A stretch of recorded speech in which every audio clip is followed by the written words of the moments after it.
नमस्कार. जेव्हा मुलं संख्या लिहिताना किंवा वाचताना काहीतरी वेगळं करतात तेव्हा आपल्याला पटकन वाटतं की अरे यांचं लक्ष नाहीये. पण कधी विचार केलाय का की ह्या चुका म्हणजे अपयश नाही, तर त्यांच्या शिकण्याच्या प्रवासातल्या काही नैसर्गिक पायऱ्या आहेत.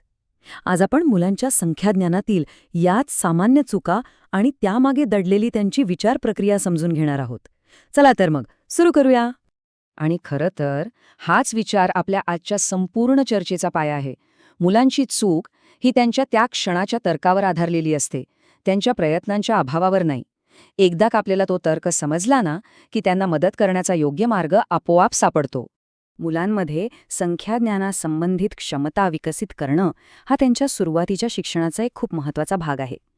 आपलं ध्येय फक्त चुका दुरुस्त करणं नाहीये, तर त्या चुकांच्या मागे दडलेलं मुलांच्या विचारांचं तर्कशास्त्र उलगडून पाहणं आहे. चला, एका अगदी ओळखीच्या चुकीपासून सुरुवात करूया. आपण मुलांना सांगतो 305 लिहा आणि ते मोठ्या आत्मविश्वासाने 3005 लिहून दाखवतात. मला खात्री आहे ही चूक जवळजवळ प्रत्येक शिक्षक आणि पालकांनी अनुभवली असेल. हे बघा, इथे सूचना दिली आहे 305 लिहिण्याची आणि उत्तर काय आलंय?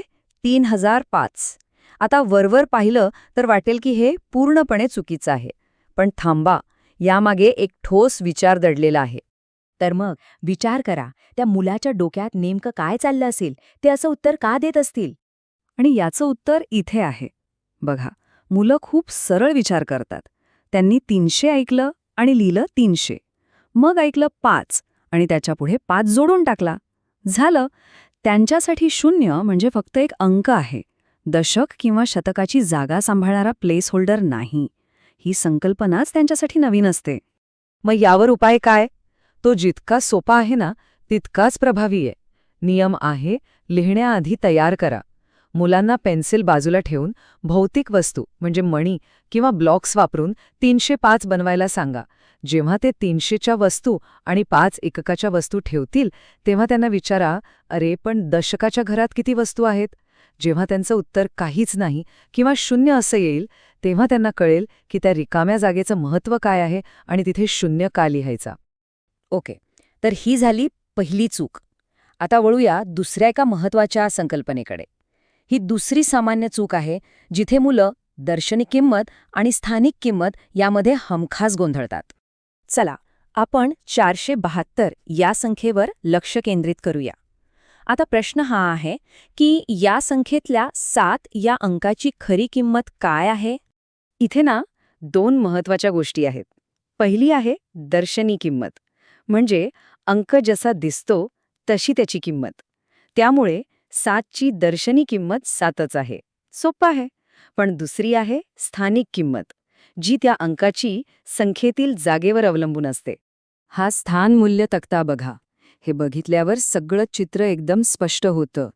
4 आहे शतकाच्या घरात, 7 आहे दशकाच्या घरात आणि 2 आहे एककाच्या घरात.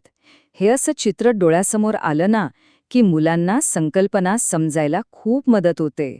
तर हाच तो कळीचा मुद्दा आहे.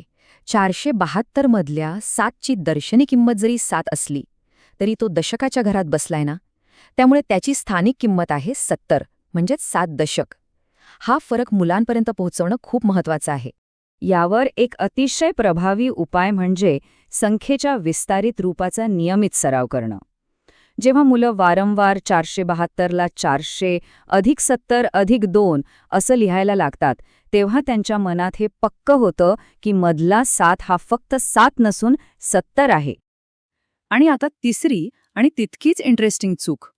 ही चूक तेव्हा होते जेव्हा मुलांना 9 नंतर पुढच्या दशकात किंवा शतकात उडी मारायची असते. जसं की 209 नंतर कोणती संख्या येते? आता मुलांना आपण हा क्रम पूर्ण करायला सांगितला. 207, 208, 209. इथपर्यंत सगळं अगदी बरोबर चाललेलं असतं, पण खरी कसोटी तर पुढे असते. आणि मग येतं उत्तर 2010. हो, 209 नंतर अनेक मुलं 210 लिहिण्याऐवजी 201 0 म्हणजेच 2010 असं लिहितात. ह्यामागेही एक भन्नाट तर्क आहे बरं का. मुलांनी 7, 8, 9 हा पॅटर्न बरोबर ओळखलेला असतो आणि त्यांना हेही माहीत असतं की 9 नंतर 10 येतात. मग ते काय करतात? सरळ 20च्या पुढे 10 जोडून टाकतात. त्यांच्या दृष्टिकोनातून पाहिलं ना तर त्यांचा विचार तार्किक आहे. त्यांना फक्त ती रोल ओव्हरची कल्पना अजून समजलेली नसते, जिथे 10 एकक एकत्र येऊन एक नवा दशक तयार होतो. यावरचा एक मस्त उपाय म्हणजे बँकर नावाचा खेळ. नियम अगदी सोपा. कोणत्याही घरात 9पेक्षा जास्त वस्तू ठेवायच्या नाहीत. मुलाला 2 100च्या नोटा आणि 9 सुट्टे कॉईन्स देऊन 209 बनवायला सांगा. आता त्याला अजून 1 कॉईन द्या. झाले की नाही 10 सुट्टे कॉईन्स? पण आपला नियम काय सांगतो? 9पेक्षा जास्त नकोत. मग त्याला ते 10 कॉईन्स बँकरला परत देऊन त्या बदल्यात एक 10ची नोट घ्यावीच लागेल. आणि जादू बघा, आपोआपच संख्या तयार होईल 210 म्हणजेच 210. तर मग या सगळ्या उदाहरणांमधून आपण काय शिकलो? आपण हे शिकलो की मुलांच्या चुका फक्त दुरुस्त करण्यापलीकडे जाऊन त्यांच्या विचार प्रक्रियेशी कनेक्ट होणं कितीतरी जास्त महत्वाचं आहे.